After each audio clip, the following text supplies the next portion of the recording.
নমস্কার বন্ধুরা, study with Sudip চ্যানেলে স্বাগত। আজকের ক্লাসে আমরা ডব্লিউবিপিএসসি ক্লার্কশিপ পিওয়াইকিউ থেকে বেশ কিছু অঙ্ক সলভ করব। এর আগেও কিন্তু ক্লার্কশিপের জন্য দুটো ক্লাস হয়ে গেছে অলরেডি, সেখানেও আমরা বেশ কিছু অঙ্ক সলভ করেছিলাম।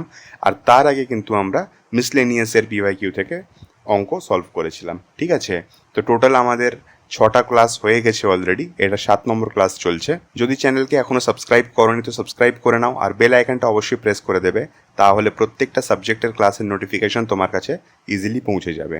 তাহলে শুরু করা যাক আজকের ক্লাসটা।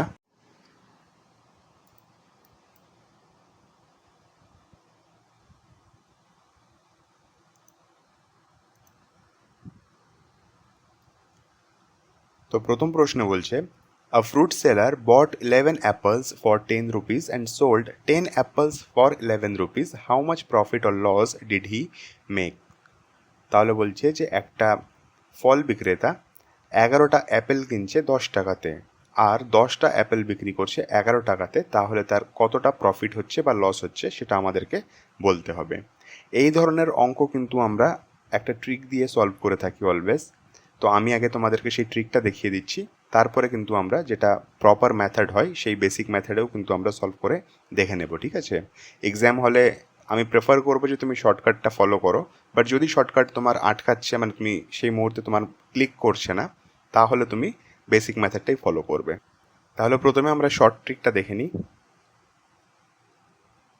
শর্ট ট্রিক, ঠিক আছে, কি বলছে, 11টা আপেল কিনছি 10 টাকাতে, 10টা আপেল বিক্রি করছি 11 টাকাতে।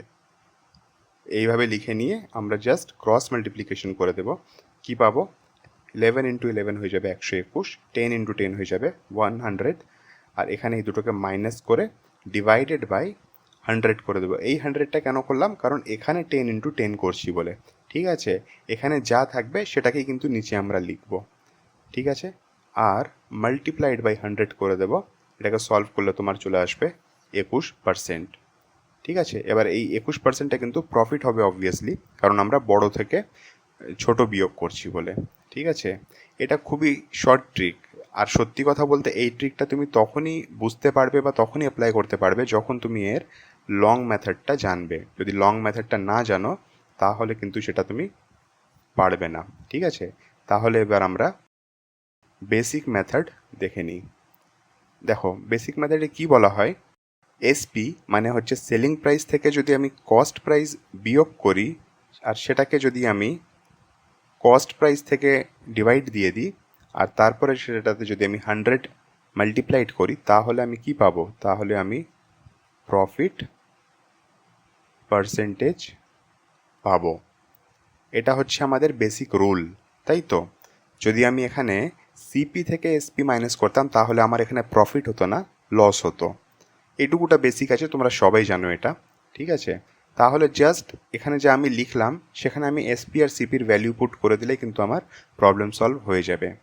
যদি ধরো প্রশ্নে বলছে যে 11টা আপেল 10 টাকায় কিনেছি, তার মানে কি হচ্ছে, একটা আপেল আমি ক টাকায় কিনেছি, একটা আপেল তাহলে আমি 10/11 টাকায় কিনেছি।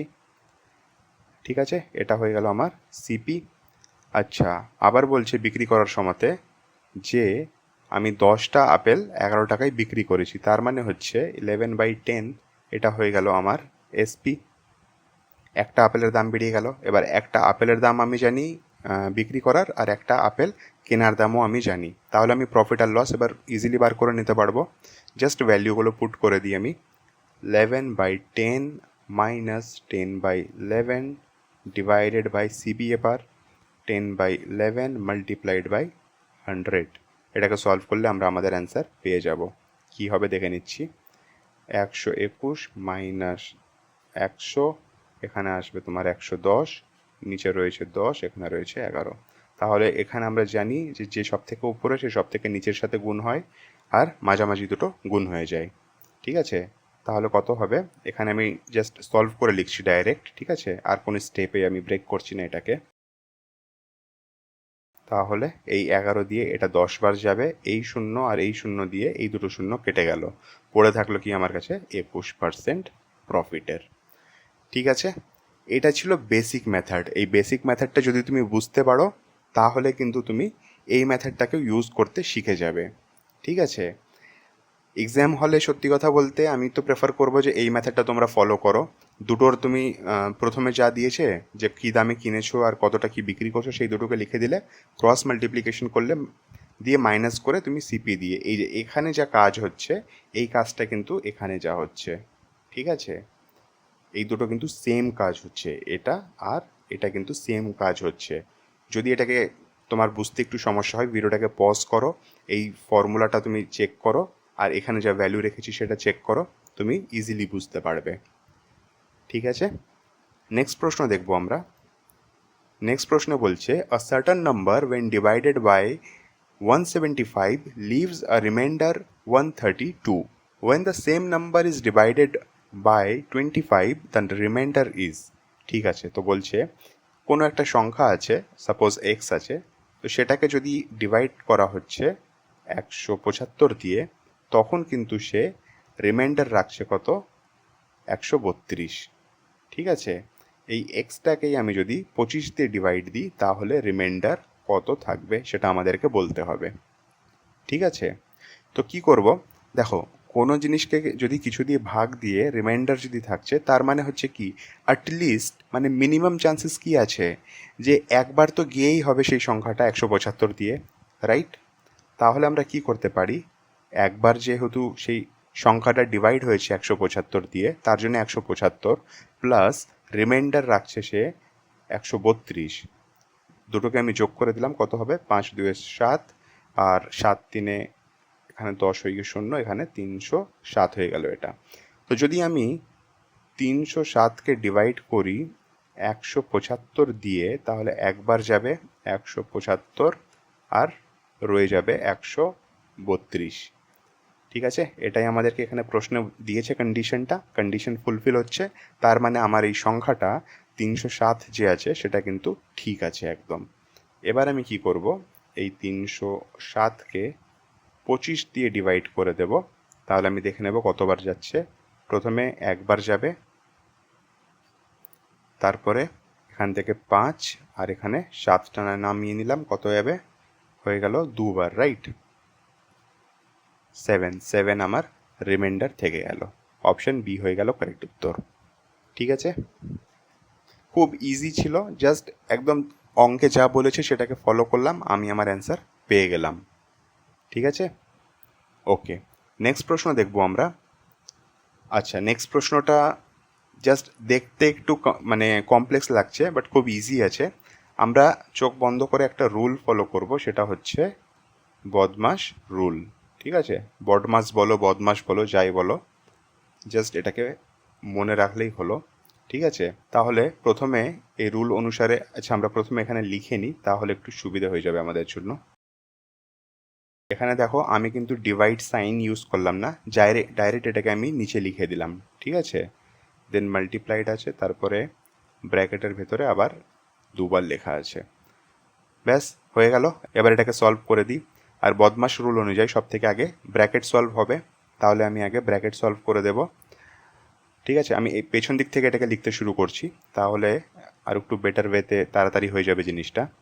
কত হবে, এখানে দেখো 0, মানে এখানে যেহেতু পয়েন্টের পরে একটা সংখ্যা আছে, এখানেও পয়েন্টের পরে একটা সংখ্যা আছে, তাহলে ইন টোটালি পয়েন্টের পরে দুটো সংখ্যা আমি এখানে লিখলাম। ঠিক আছে, অনেকের কিন্তু এই পয়েন্ট মাল্টিপ্লিকেশনের সমস্যা হয় বলে এই জিনিসটা আমি একটু বুঝিয়ে দিলাম। পয়েন্টের পরে দেখো একটা সংখ্যা, পয়েন্টের পরে আরেকটা সংখ্যা, তার মানে টোটাল পয়েন্টের পরে দুটো সংখ্যা আমাকে এখানে লিখতে হলো। ঠিক আছে, আচ্ছা নেক্সট কী হবে, নেক্সট হয়ে যাবে তোমার ডিভাইড, তাহলে এটা দিয়ে এটা কেটে গিয়ে এখানে 1 রয়ে গেল, 1 লিখে দিলাম। তারপরে কি হবে, বিয়োগ না, তারপরে হবে অ্যাডিশন। তো অ্যাডিশন কতটা হয়ে যাবে, অ্যাডিশন হয়ে যাবে 4, ওকে, 0.4। ঠিক আছে এতটা। আচ্ছা, এবার এই দুটো দেখো, এই দুটো তো মাল্টিপ্লিকেশনে আছে, তার মানে আগে আমাকে এটাকে সলভ করতে হবে। তো 0.4 মাইনাস 0.04, ব্যাস এবার বিয়োগ করে দাও তাহলেই হবে 4, 0.04, এখানে কিছু নেই বলে আমি একটা 0 বসিয়ে দিলাম, কত থাকবে, 0.06 হয়ে যাবে আমার উত্তর, 0.36 হয়ে যাবে আমার উত্তর। ঠিক আছে, জাস্ট এমনিও ভাবতে পারো তুমি যে 40 থেকে 4 গেলে 36 বাজছে। ঠিক আছে, নেক্সট প্রশ্ন দেখবো আমরা। A sum of money become 27 times of itself in 3 years at compound interest. The rate of interest per annum is. ঠিক আছে, বলছে যে কিছু অ্যামাউন্ট আছে, কিছু সাম অফ মানি আছে যেটা কিনা 3 বছরে 27 গুণ হয়ে যাচ্ছে নিজের, ঠিক আছে, কম্পাউন্ড ইন্টারেস্টে। তাহলে ইন্টারেস্ট রেট পার অ্যানাম কত আছে? ঠিক আছে, খুব ইজি ওয়েতে এর একটা ট্রিক হয়, আর আমি প্রেফার করবো যে এটাকে ট্রিকই সলভ করবে, এটাকে কিন্তু আবার ফর্মুলা দিয়ে সলভ করতে যেও না পরীক্ষা হলে। ট্রিক দিয়ে করলে 2 মিনিটে হয়ে যাবে। এখানে P for principal, A for amount, ঠিক আছে। এখানে কত দিয়েছে? প্রিন্সিপাল বলছে যে 1 যদি হয়, সাপোজ তো করলাম যদি 1 যদি হয়, তাহলে অ্যামাউন্ট কত হয়ে যাবে? 27টা হয়ে যাবে, রাইট? এটাই দিয়েছে ইনফরমেশন আমাদেরকে। আর এখানে এটা কিন্তু আন্ডার রুট হবে না কিউব রুট হবে না কোয়াড রুট হবে, কি হবে আমি জানি না, জাস্ট এখানে টি বসিয়ে দাও। এই টিটাই কিন্তু টাইম আছে, ঠিক আছে। এখানে 3 ইয়ার্স আছে, তার মানে এখানে 3 বসবে। তাহলে কত হবে এখানে? 1-এর যাই রুট বার করো না কেন 1ই বেরোবে, আর 27-এর কত বেরোবে? 3 বেরোবে, রাইট? ব্যাস, এবার আমরা আমাদের প্রিন্সিপাল আর অ্যামাউন্টের রেশিও পেয়ে গেলাম। এবার আমরা ইজিলি এটাকে সলভ করতে পারবো। কিভাবে করব? Amount minus principal divided by principal, ঠিক আছে, আর মাল্টিপ্লাইড বাই 100 করলে তুমি তোমার রেট অফ ইন্টারেস্ট পেয়ে যাবে। আর লিখে দিলাম, ঠিক আছে। ওকে, কি করবো এবার তাহলে? 3 মাইনাস 1, এখানেও নিচেও চলে গেল 1, মাল্টিপ্লাইড বাই 100 হয়ে গেল আমার 200%, ঠিক আছে। অপশন ডি হয়ে গেল কারেক্ট উত্তর। ফর্মুলা দিয়ে কি করে করবে? ফর্মুলা দিয়ে করতে গেলে a is equal to p1 plus r by 100 divided to the power t, এটা হচ্ছে ফর্মুলা। আবার a এর জায়গায় 27 বসাও, p এর জায়গায় 1 বসাও, 1 প্লাস r আমি জানি না, তার জন্য অ্যাজ ইট ইজ ছেড়ে দিলাম। তারপরে এখানে t, আচ্ছা t জানি, t হলো 3, ঠিক আছে। তারপরে কি করব? এইখানে 27 এর নিচে 1 চলে এলো, এটা অ্যাজ ইট ইজ লেখা থাকবে, বাট এখানে টি আছে, তো তার জন্য আমি কি করব? এক স্টেপ আমি ওভার করে দিচ্ছি। এখানে এটাকে আমি এইভাবেও লিখতে পারি, 3 টু দ্য পাওয়ার 3, রাইট? এখানে 1 থাকুক, প্লাস এই 3 দিয়ে এই 3 কাটা গেল, ক্যান্সেল আউট হয়েই যাবে, ঠিক আছে। তাহলে কি থাকবে? 3, আর এই 1টা এবার নিচে চলে এলো, তো 1 নিচে আসুক বা না আসুক কোনো মানে হয় না, ঠিক আছে। পড়ে থাকবে কি 1 প্লাস আর বাই 100, ঠিক আছে। ব্র্যাকেটটা ওপেন করে 1টা এইদিকে চলে এসে বিয়োগ হয়ে যাবে, কি হবে? 3 minus 1 is equal to r by 100, কত হবে? 2 ইন্টু 100 আর। সলভ করলে 200% আবার বেরিয়ে যাবে, ঠিক আছে। এই এত লং মেথড না করে এটা কিন্তু প্রেফারেবল মেথড হবে এক্সাম হলে, ঠিক আছে। ওকে, নেক্সট প্রশ্ন দেখব আমরা। নেক্সট প্রশ্ন খুবই ইজি আছে, জাস্ট এখানে পয়েন্টে কারো কারো একটু ভুল হতে পারে। তো আমি একটু আগেই বললাম পয়েন্টের পরে কটা সংখ্যা আছে? 1 2 3 4। যদি গুণ করব তাহলে এই সংখ্যাগুলোকে আমরা যোগ করব, আর যদি রুট থেকে বার করতে হয় তখন সংখ্যাগুলোকে হাফ করে দিতে হয়। পয়েন্টের পরে যদি এখানে 4টে সংখ্যা আছে, তাহলে পয়েন্টের পরে কিন্তু যখন রুট থেকে বেরোবে মাত্র 2টো সংখ্যা হবে। 49-এর আন্ডার রুট কী করবো আমি? 7 হয়ে যাবে, তাই তো। তাহলে 0.07, আমি এটাকে আর লেখালেখি করলাম না, এখানেই জাস্ট সলভ করে দিচ্ছি। 0.02 কত হবে? এটা 0.09, আর এটা রুটে রয়েছে, তাহলে কত বেরোবে? 0.3। আবার রুট থেকে বার করলাম, এখানে 2টো ছিল, একটাই বার করলাম, অপশন ডি হয়ে গেল কারেক্ট উত্তর। ক্লিয়ার? ওকে, নেক্সট প্রশ্ন দেখি আমরা। বলছে if 579 asterisk 2 is divisible by 11, the asterisk mark digit is। আচ্ছা, তো একটা কিছু এখানে সংখ্যা আছে, ঠিক আছে। এই সংখ্যাটা নাকি 11 দিয়ে ডিভাইড করা যায়, তো এখানে কিছু একটা বসবে, এই চিহ্নের জায়গায় কিছু একটা বসবে, তো সেই কি বসবে সেটা আমাদেরকে বলতে হবে।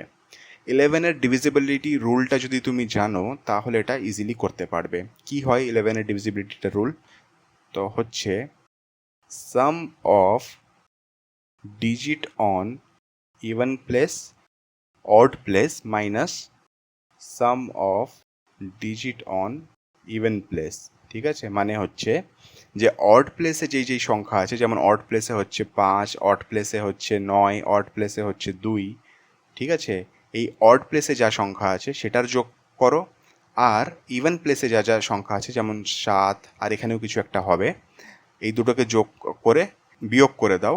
তো এটা কিসের কিসের সমান হতে হবে? এটা আইদার 0 হতে হবে কিংবা এটা 11-এর মাল্টিপল হতে হবে, ঠিক আছে, মাল্টিপল অফ 11, মাল্টিপল অফ 11, ঠিক আছে। এই অঙ্কটা করার জন্যে এই রুলটা যদি তুমি জানো তাহলে এই অঙ্কটা ইজিলি হয়ে যাবে। তাহলে একটু সলভ করে দেখে নিই আমরা। কত হচ্ছে? 5, 9, 14, 14 আর 2 16, ঠিক আছে, 16 মাইনাস 7 আর এখানে কিছু একটা আছে সেটাকে আমি এক্স ধরে নিলাম আপাতত, তো 7 প্লাস এক্স।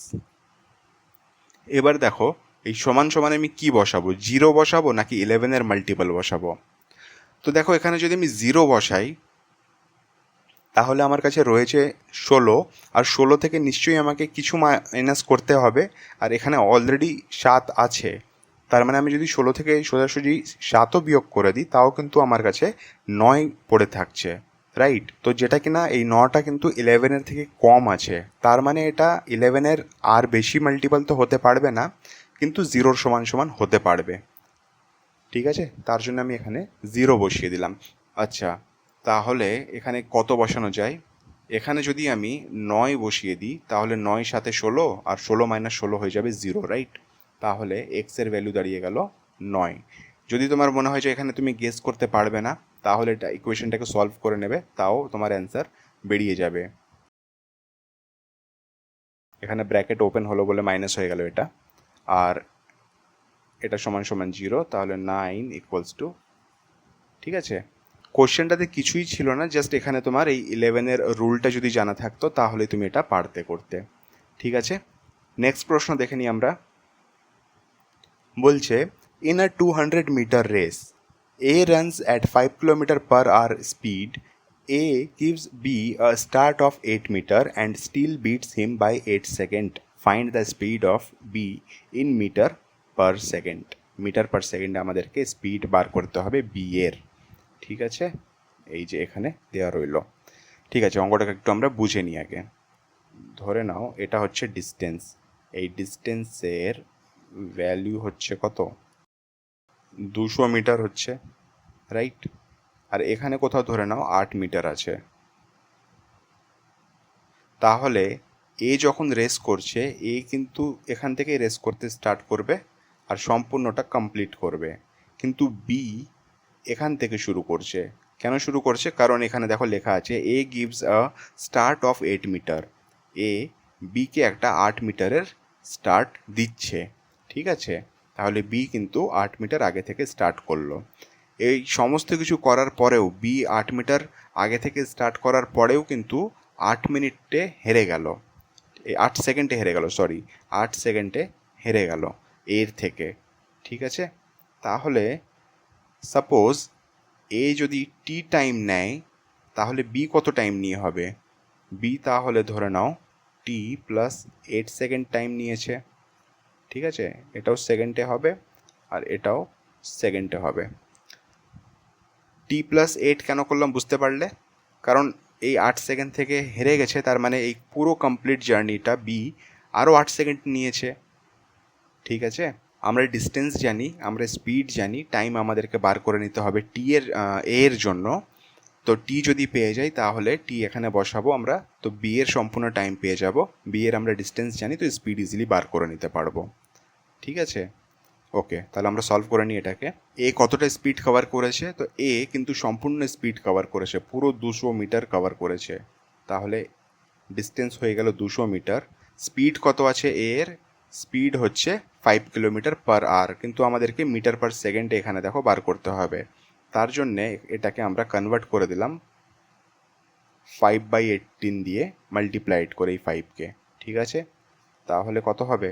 25 8 200 আর 18 8 144, কারেক্ট এইটুকুটা। তাহলে এটা কি বেরোলো? এটা অ্যাকচুয়ালি আমাদের টি বেরিয়ে গেল। ওকে, তাহলে বি এর জন্য যে টিটা আছে সেটা কত টাইম হয়ে যাবে? তোমার 144 আর 8 কত হবে? 150 2 হয়ে যাবে। ঠিক আছে, বি এর টাইম কত হলো 152। ওকে, এবার কি করব আমরা, বি এর স্পিডটা বার করতে হবে। তো speed is equal two distance upon time হয়। তো আমরা ডিস্টেন্স জানি, বি কতটা ডিস্টেন্স কভার করেছে, ডিস্টেন্সটা হয়ে যাবে 200 মাইনাস 8। এই 8টা মাইনাস কেন করলাম, কারণ বি 8 মিটার আগে থেকে রেসটা করেছে। ঠিক আছে, বি কিন্তু এইটুকু ডিস্টেন্সটা কভার করেনি। ঠিক আছে, ওকে, এটা ডিস্টেন্স আর টাইম কত হচ্ছে 152। তাহলে কত হয়ে যাবে 192 152। এটা 8-এর নামটা দিয়ে কাটা যাবে, তাই তো, 8-2 16, 8-4 32, আর এটা যাবে তোমার 8-1 8 আর 7 হবে, তো 8-9 72, 24/19। অপশন বি হয়ে গেল কারেক্ট উত্তর। ঠিক আছে, খুব ইজি ছিল, জাস্ট এক একটা স্টেপ ধরে আমি করলাম আর ইজিলি এটা অঙ্ক সলভ হয়ে গেল। ক্যালকুলেশন জাস্ট এখানে ফাস্ট করলেই তোমার অঙ্কটা তাড়াতাড়ি হয়ে যাবে, এখানে কিন্তু কোনো শর্ট ট্রিক্স ফলো করার কোনো প্রয়োজনই নেই। ঠিক আছে, ওকে, নেক্সট প্রশ্ন দেখবো আমরা। A B C can do a piece of work in 6, 12 and 24 days. They all together will complete the work. খুব ইজি প্রশ্ন, এটাকে চাইলেই তুমি 1/6, 1/12 বা 1/24 দিয়ে সলভ করে দিতে পারো, তিনটেকে যোগ করবে অ্যান্সার পেয়ে যাবে। কিংবা আমরা এইভাবেও এটাকে সলভ করতে পারি, যেইভাবে আমি এর আগের ক্লাসে তোমাদেরকে দেখিয়েছিলাম। তিনটের এলসিএম নিয়ে নেব, এলসিএম কত হবে 24 হবে। আচ্ছা, এই 24কে 6 দিয়ে ডিভাইড করলে কত হয়ে যাবে, এখানে 4, 12 দিয়ে করলে 2 আর 24কে করলে 1। এদের এফিসিয়েন্সি কত বেরিয়ে গেল, 4, 2 6 আর 1 7। ঠিক আছে, তাহলে 24 ইউনিট ওয়ার্ক আছে, আর 7-এর এফিসিয়েন্সিতে আমি কাজ করলে কতদিনে সলভ হবে, কতদিনে ফিনিশ হবে কাজটা, 7 3 21, 3 7। ওকে, অপশন ডি হয়ে গেল কারেক্ট উত্তর। Just easy peasy questions. ক্লার্কশিপের কিন্তু কোশ্চেন্সের লেভেল তুমি বুঝতে পারছো, এক দুটো প্রশ্ন একটু টাফ থাকছে বা লেন্দি থাকছে বলতে পারো, টাফ তো বলবো না, লেন্দি থাকছে। বাদবাকি কিন্তু কোশ্চেন্স জাস্ট ওয়ান লাইনার, মানে এমসিকিউ এর মধ্যে বলতে পারো যে ম্যাথামেটিক্সটা ইজির দিকেই রয়েছে। ঠিক আছে, নেক্সট প্রশ্ন দেখবো আমরা। বলছে a certain principal amount two 560 in 3 years and 600 in 5 years. Determine the rate of interest per annum. এখানে কোথাও কম্পাউন্ড ইন্টারেস্ট মেনশন নেই, তার মানে এটা সিম্পল ইন্টারেস্টের অঙ্ক আছে।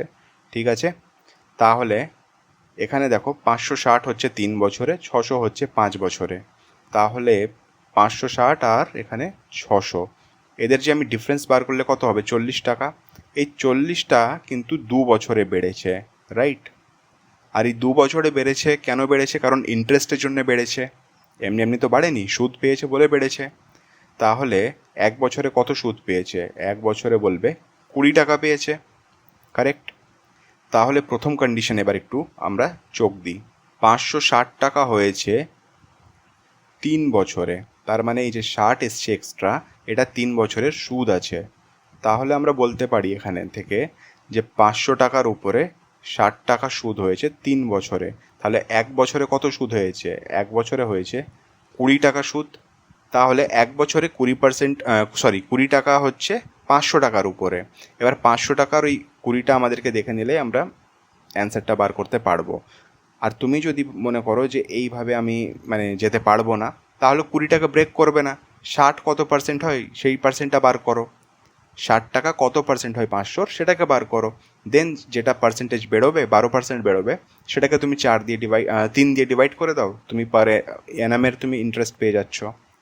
ক্লিয়ার, যেভাবে করবে এটা সেভাবেই হয়ে যাবে, কোনো সমস্যা নেই। যাই হোক, প্রত্যেক বছর 20 টাকা করে সুদ পাচ্ছি 500 টাকার উপরে, তার মানে হচ্ছে আমরা 1 বছরে 4% সুদ পাচ্ছি। যারা ইন্টারেস্ট বার করতে পারো না তাদের জন্য বলছি, এইভাবে করবে, 20 ডিভাইডেড বাই 500 মাল্টিপ্লাইড বাই 100, এটা 0 0 ক্যান্সেল আউট হয়ে গেল, 5 দিয়ে এটা যাবে 4 বার, তাহলে তোমার 4% পার অ্যানামের সুদ বেরিয়ে গেল। ঠিক আছে, ওকে, অপশন বি হয়ে গেল কারেক্ট উত্তর। যদি এটা বুঝতে সমস্যা হয় বা যে কোনো অঙ্ক তোমার যদি বুঝতে সমস্যা হয়, অবশ্যই কিন্তু কমেন্ট করে আমাকে জানাবে। আমি তাহলে একটা ডাউট ক্লাস রাখবো, সেখানে কিন্তু যেগুলো যেগুলো অঙ্ক তোমাদের ডাউটে থাকবে সেগুলো অঙ্ক আমি সেখানে বুঝিয়ে দেব।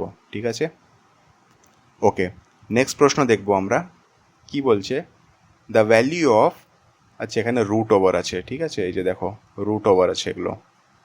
তো ভ্যালিউ অফ, এটার আমাদেরকে জাস্ট যোগ করে বার করতে হবে। এখানে দেখো কটা আছে, 1 2 3 4 চারটে আছে, তার মানে হয়ে যাবে কি, এটা হয়ে গেল এর রুট থেকে বেরোলো। এর রুট থেকে বেরোলে কত হবে? 1.1।